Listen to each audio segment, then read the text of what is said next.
घर ना चाहिए रे दिन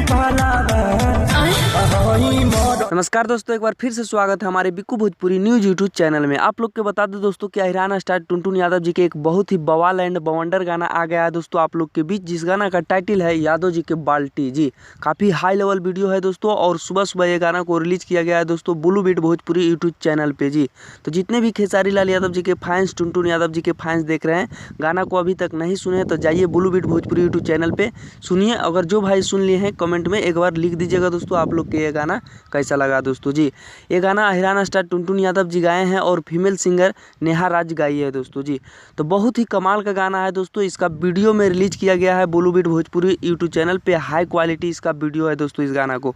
तो एक बार जाइए सपोर्ट कीजिए टुनटुन यादव जी के, हर एक गाना को सुनिए और ज़्यादा से ज़्यादा प्यार दीजिए दोस्तों। जी बाकी अपडेट आप लोग के अच्छा लगा तो वीडियो को लाइक करके चैनल को सब्सक्राइब करके जुड़ जाएगा। धन्यवाद दोस्तों, फिर मिलेंगे बवाल खबर के साथ।